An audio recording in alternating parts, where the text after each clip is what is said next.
Oh, the house was a mess, and it was all because Mrs. Bear sat around all day watching television and munching chocolates. Athol, are you in this room? I'm over in the corner watching the radio. The narrator said you were watching television. Television's busted. I'm watching radio. K8BYP on a rainy Wednesday morning. Nothing on the air. Deader than a pancake. So, a video on how to go about restoring an old radio like this. This is a nice rig. Kenwood TS530. There are quite a few of these on the air. This was owned by Doug Campbell, N1CWR, who's Silent Key. I got it from his estate. And with the reasonable assurance that it didn't work, because the stuff in his basement hadn't been operated for a long time. Being reasonably sure that it's worked in the fairly recent past. Fairly recent means in the context of 40 or 45 years. I plugged it in. Generally speaking, if you don't know the history of the thing, don't plug it in. One electrolytic in a power supply breaking down can destroy a power transformer. And you think you got trouble restoring a radio, try rewinding a power transformer or finding another one. Everything seemed to work except absolutely no transmit, no plate current. Notice the load and the plate controls on the upper right. This is a hybrid radio. Solid state except for two 6146s in the finals. Knowing this is 1980s and the era of the printed wiring board, that means that what they started doing in TVs in the late 70s, early 80s, which is putting vacuum tubes on printed wiring boards, is a bad combination because of all the heat. So it was likely that the connections on the final tubes were bad. There was no heater power. There's a heater power switch on the bottom right. So a reason that there was probably bad connections on the filament connections, especially since that's higher current. Like with old cars, this cannot be approached as a repair. We do not take it apart. And yes, there are badly broken solder joints on the filament connections. I took the bottom off and I saw them. But like with old cars, we can't do a repair because that leads to the thing of it breaks down every week, and we're repairing something every week. There are several classes of things that have to be done in an old rig like this. Firstly, clean the exterior, especially the shiny dial frequency display window.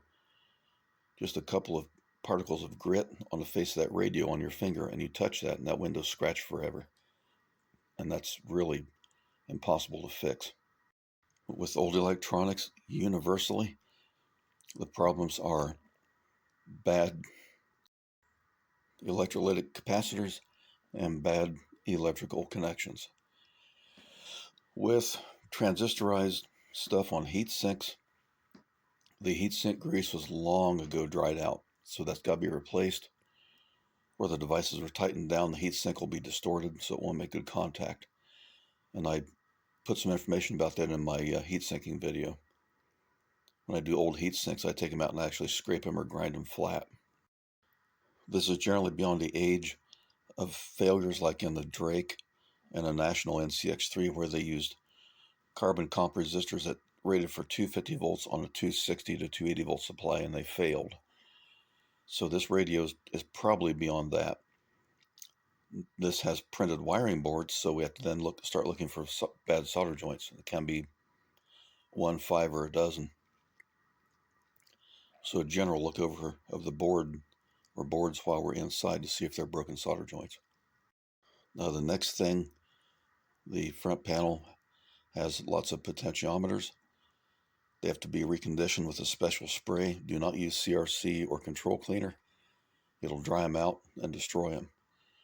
The proper spray has some lubricant with it.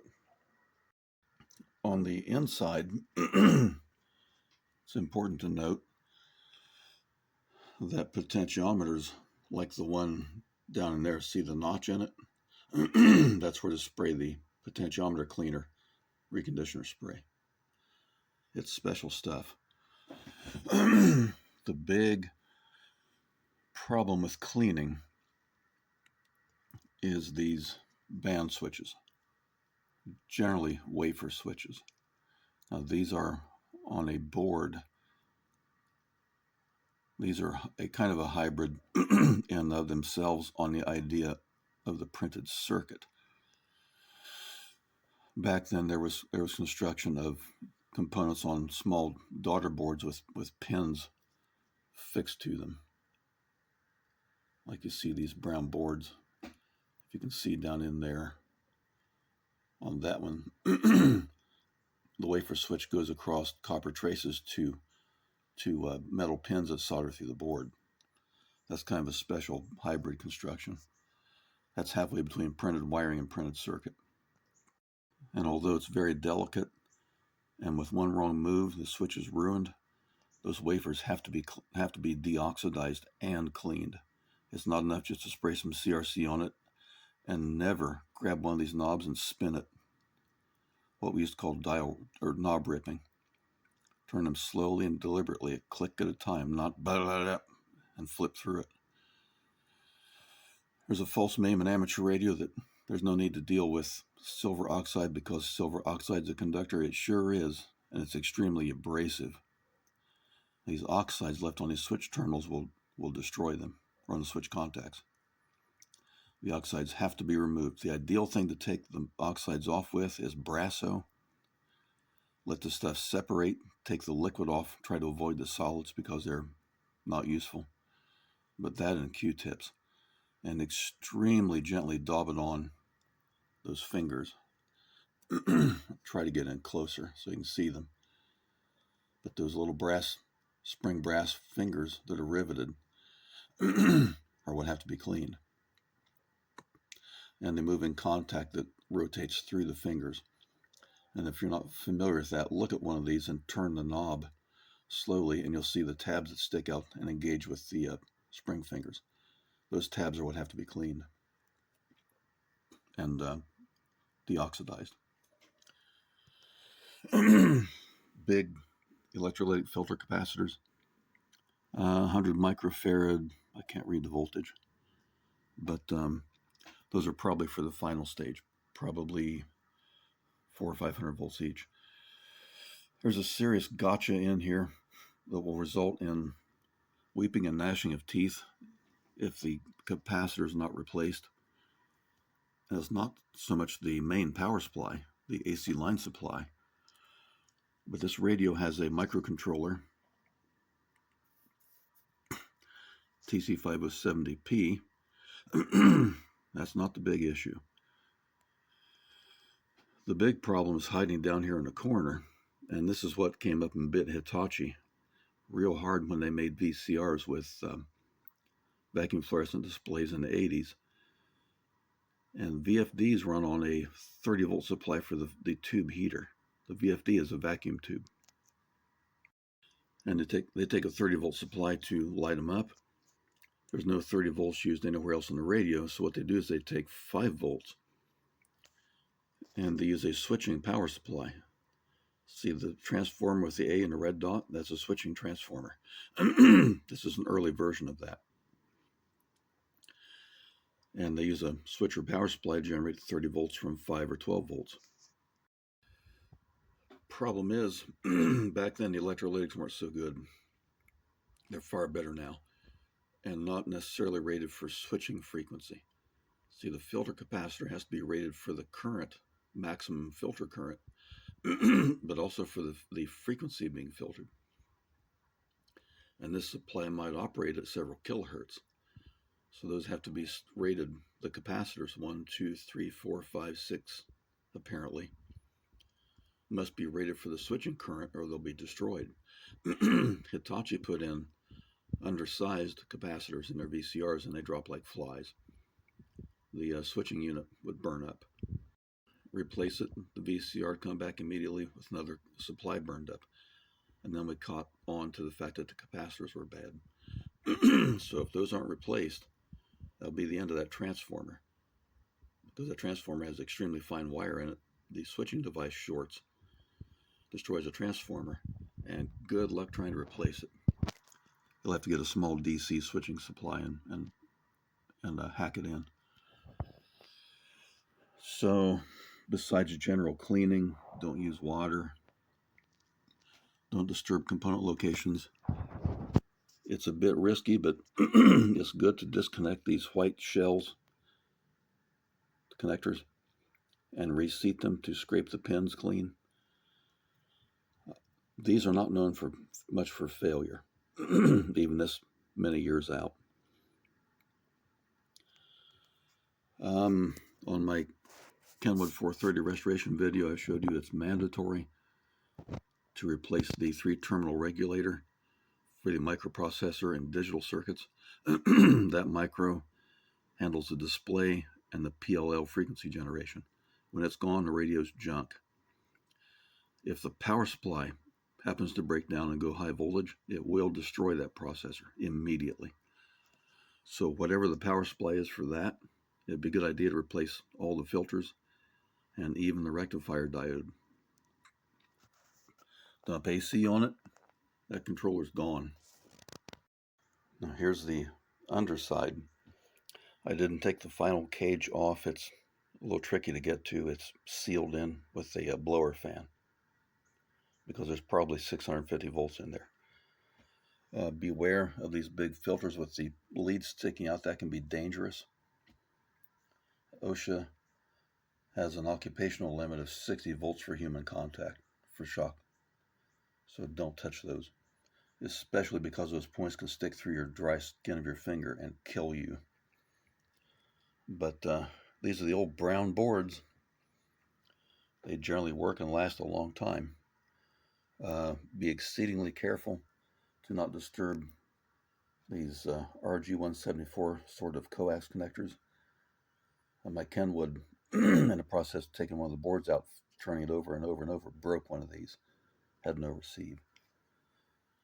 If the connector is special, it's crimped in and it's soldered in, you can't replace them. I don't think it unplugs. If that happens, get a new piece of coax and solder it in. But here's an example of the heatsink devices. Those are TS530s. I assume where that's at, they're probably power supply regulators. But they have the greaseless heatsink insulators on them. So that means, and the white insulator here around the screw means the tabs are hot, so don't ground the tabs.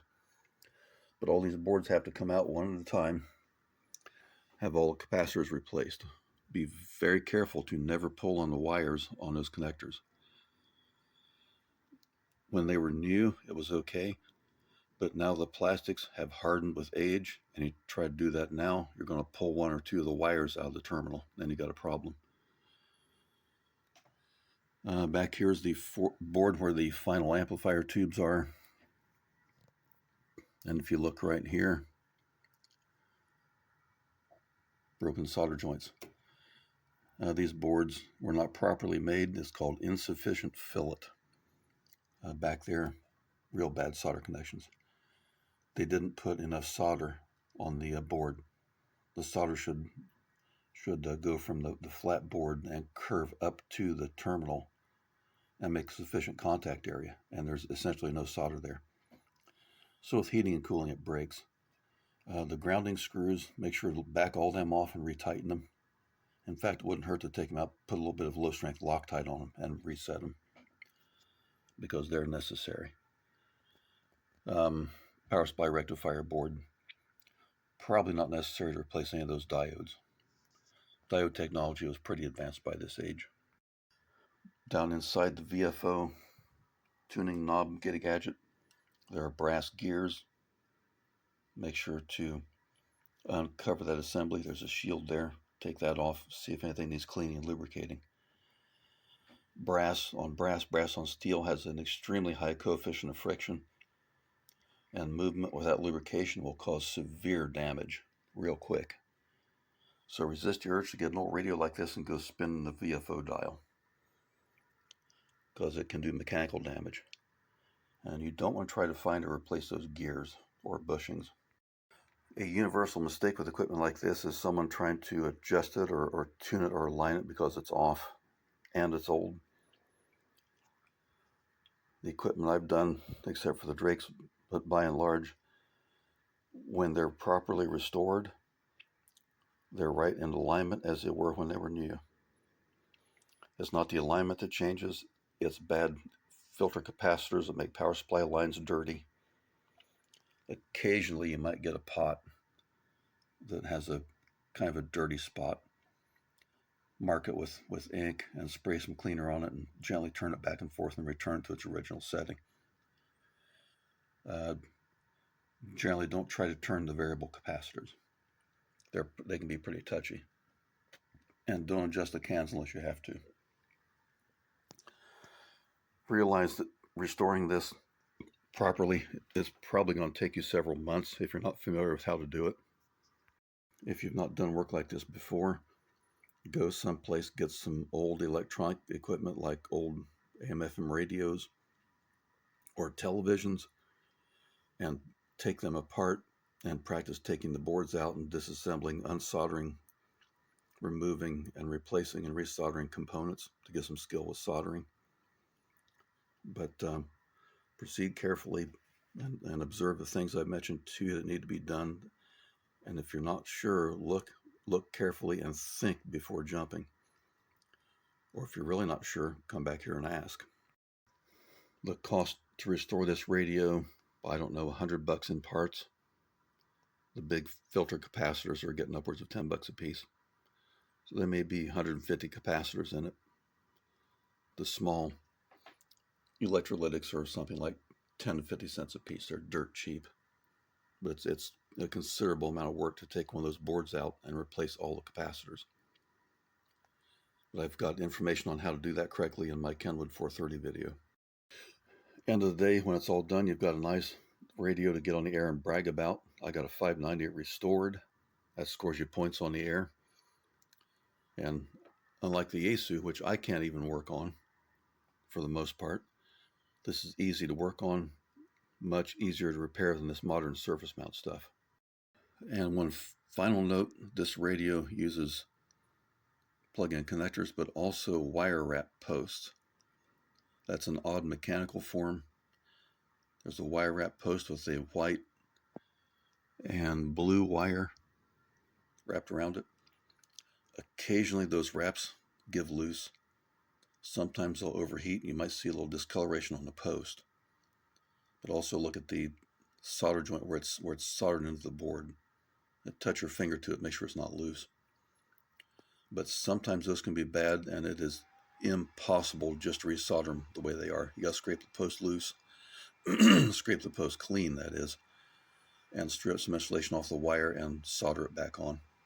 But the wire is going to be oxidized so much by this point that it cannot be soldered. I've never been able to do that. But buy the best high temperature, high hour life, high frequency capacitors you can get because they're cheap, and do it right and you'll have a real nice radio for hopefully for a long time. Okay, BYP 73.